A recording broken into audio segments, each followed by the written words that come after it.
এই guys hi WhatsApp, ওয়েদারটা আজকে দেখে মনে হচ্ছে চারিদিকে অন্ধকার অন্ধকার মেঘলা মেঘলা, কখন যে বৃষ্টি আসে জানি না। তো আজকে আপনাদের নিয়ে যাবো যমুনা নদীর আরো একটা বাঁধ দেখতে। আপনারা যারা আমার ব্লগ নিয়মিত দেখেন তারা জানেন আমি এর আগে যমুনা নদীর কয়েকটা চর এবং বাঁধ দেখাইছি। তো আজকে আপনাদের যমুনা নদীর গোসাইবাড়ি ভিউ পয়েন্টে নিয়ে যাবো। আমরা যাচ্ছি আসলে বগুড়া থেকে। আজকে ভিডিওতে তেমন ভিউ হবে না, কারণ আজকে ভিডিওতে আমি বউ নিয়ে ফাতরামি করছি না। বউ নিয়ে ফাতরামি না করলে মানুষজন ভিডিও দেখে না। এই ভিডিওটা শুধুমাত্র আমার ব্লগ ভিউয়ার্সদের জন্য। অনেক প্যাচাল পাচ্ছি, let's back to the video.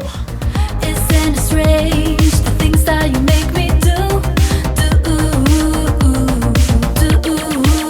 'Cause I'm waiting, hesitating.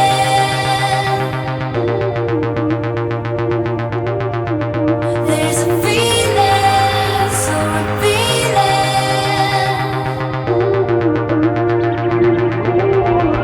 when I look at you.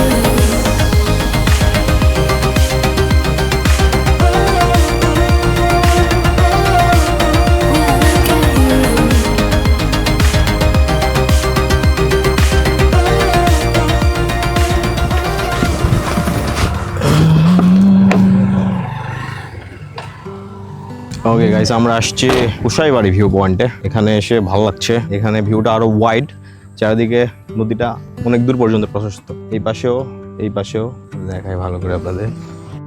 আমরা যখন জায়গাটিতে আসছি তখন বিকেল 5টা বাজে। সন্ধ্যা লাগার ঠিক আগ মুহূর্তে আসছি আমরা এখানে।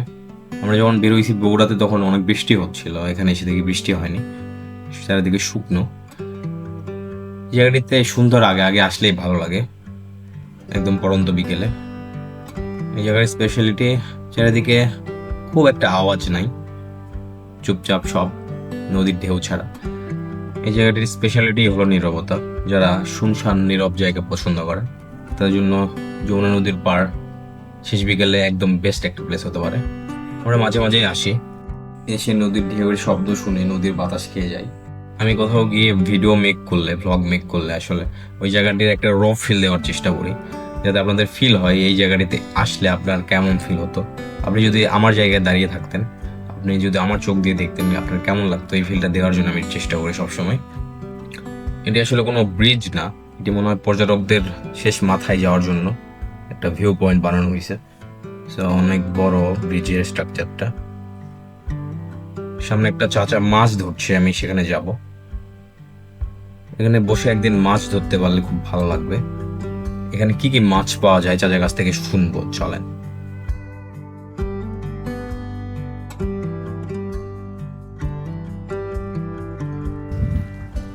চাচা কি মাছ পাচ্ছেন?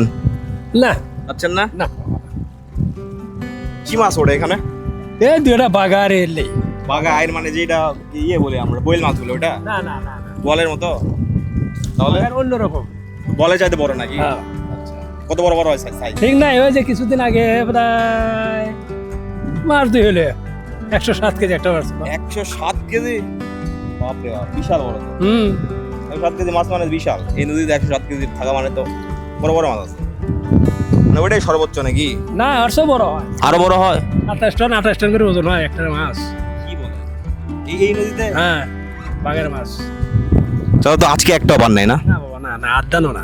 সময় কাটাচ্ছেন নাকি?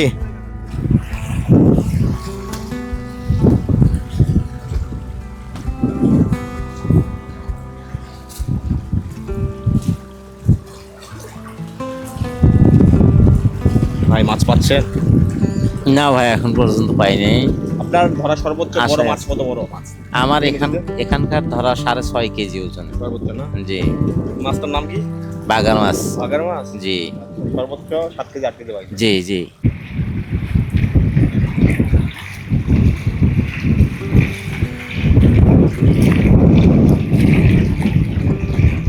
আমি যখন আসছি এখানে তখন প্রায় সন্ধ্যার আগে আগে আসছি, এই জন্য ফুটে দেওয়া হয়তো আপনারা এত ক্লিয়ার দেখতে পাবেন না। বাট এই সময়টাতে এই জায়গাটার একটা আলাদা সৌন্দর্য আছে। Wow, you can take deep breath. একদম সজীব স্বদেশ নিঃশ্বাস নেওয়ার মতো জায়গা। বাঁধের এই পাশটিও আপনাদের একটু ঘুরে দেখাই। এই পাশে অনেক সবুজ শ্যামল, অনেক দূর পর্যন্ত পায়ে হেঁটে যাওয়া যায়। বাঁধের এই রাস্তাটিতে যখন আপনি হেঁটে যাবেন, আপনার গায়ে যখন নদীর বাতাসটা লাগবে তখন মন থেকে সব দুঃখ কষ্ট উড়ে যাবে। যাদের আমার মতো এরকম ফাঁকা কোলাহল মুক্ত জায়গা পছন্দ, তাদের এখানে আসলে অনেক ভালো লাগবে। যেহেতু সুন্দর আগ মুহূর্তে আমরা আসছি, তাই এই জায়গাটিতে আরো ভিড় কম, মানুষজন একদম নাই বললেই চলে। এই জায়গাটিতে কোনো একদিন জ্যোৎস্না রাতে ক্যাম্পিং করলে খুব ভালো লাগবে মনে হচ্ছে। সবাই মিলে কোনো একদিন এসে ক্যাম্পিং করব এখানে।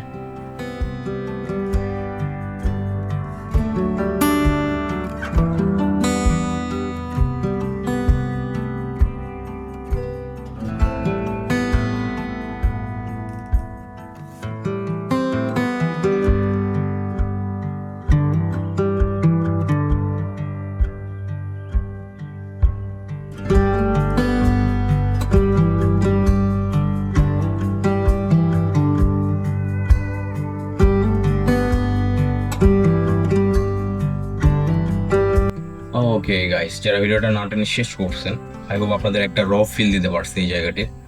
সো আজকে ভিডিওটা এখানে শেষ করছি। দেখা হচ্ছে নতুন কোনো ইন্টারেস্টিং জায়গা থেকে। টিল দেন ভালো থাকুন, সুস্থ থাকুন। আল্লাহ হাফেজ, বাই, টাটা।